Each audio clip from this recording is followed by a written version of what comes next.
I'm Mike Hackard with Hackard Law, and we represent heirs and beneficiaries in Sacramento County estate and trust litigation.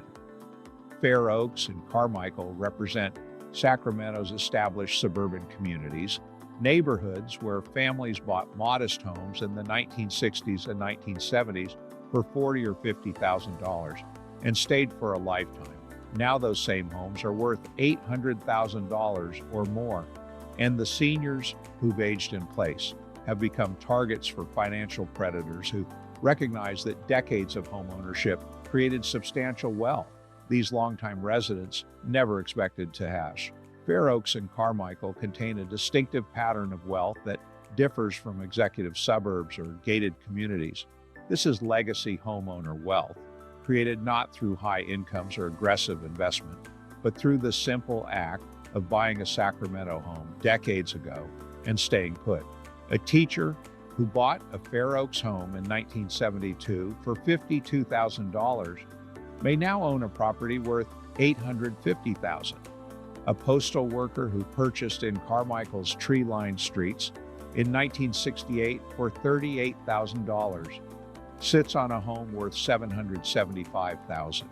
A secretary who raised her family in a Fair Oaks ranch house, now widowed and alone, owns real estate worth more than she earned in her entire career.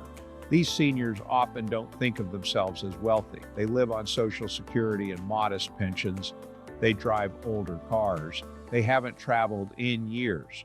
But underneath them sits an asset that is appreciated 15 to 20 times over their ownership, an asset that sophisticated predators recognize even when the homeowners themselves don't fully appreciate what they have. Fair Oaks and Carmichael's legacy homeowners share another characteristic. They're aging in place, often alone, frequently without family nearby. Adult children moved away decades ago to the Bay Area, Southern California, out of state, pursuing careers and raising families. The parents stayed in the homes where they raised those children, watching the neighborhood change around them. This creates profound vulnerability. An 83-year-old widow in Fair Oaks, whose children live in Seattle and Denver, has no one checking on her daily.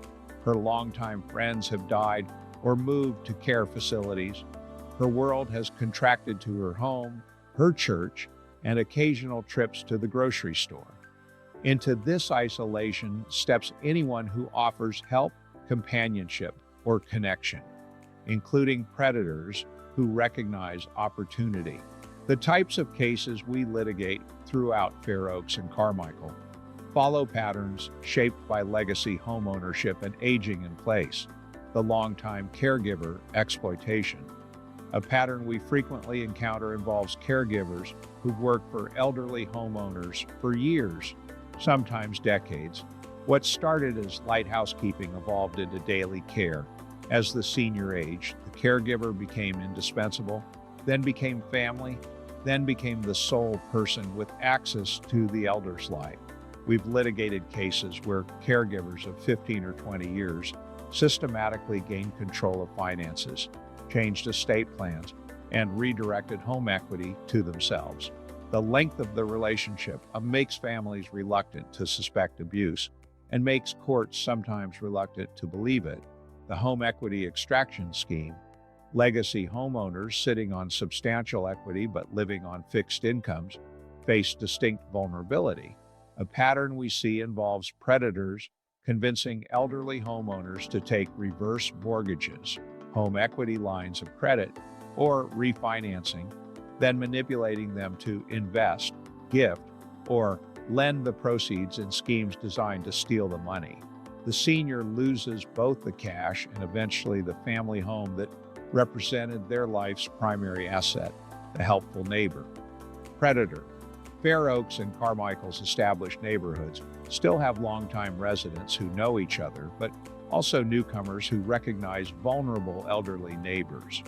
A pattern we encounter involves neighbors who offer to help with yard work, grocery runs, or rides to appointments, then gradually expand their role into financial matters. They become signatories on accounts, accompany elders to banks, and ultimately redirect assets. The neighbor relationship provides cover that stranger relationships wouldn't. The church or community group exploitation. Many legacy homeowners maintain deep connections to churches, veterans organizations, or community groups they belong to for decades.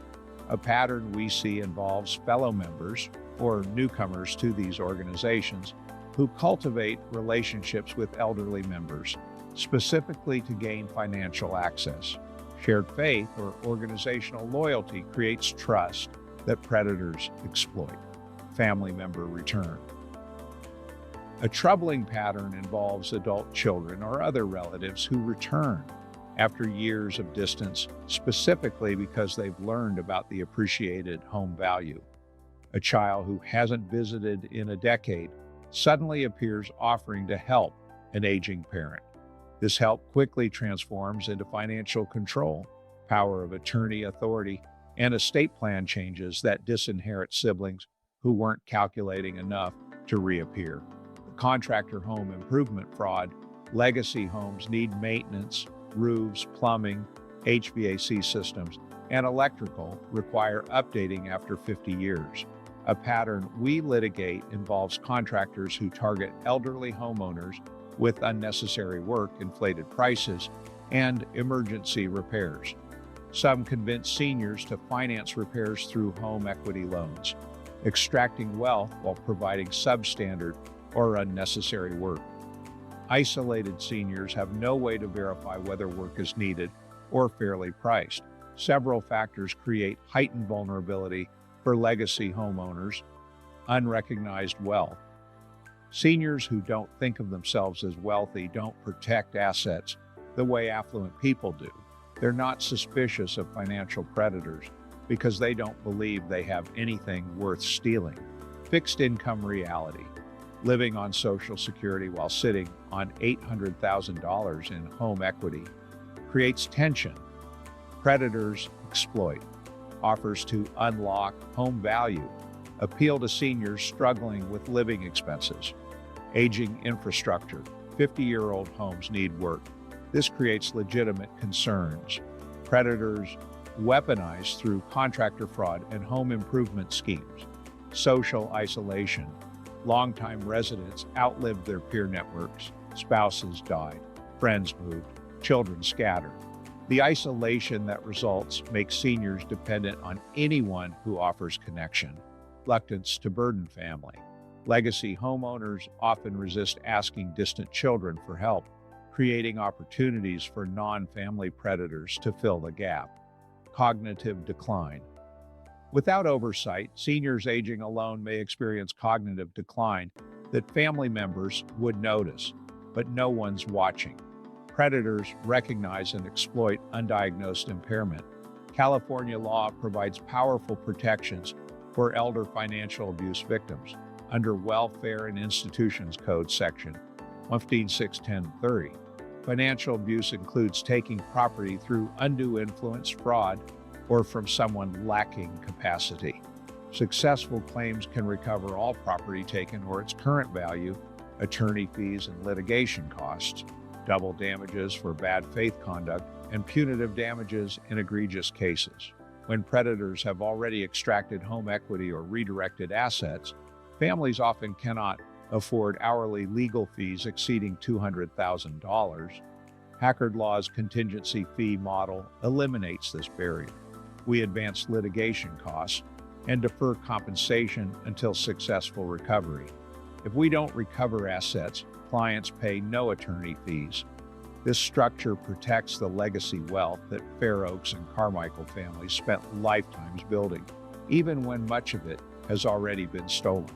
California imposes strict deadlines on elder financial abuse claims, generally 3 years from discovery or 4 years from occurrence. Trust contests may have even shorter windows. When Fair Oaks and Carmichael families suspect elder financial abuse, immediate consultation with experienced counsel is essential. Hackard Law represents heirs and beneficiaries in estate, trust, and elder financial abuse litigation throughout Sacramento County in California. Contact us today at 916-313-3030.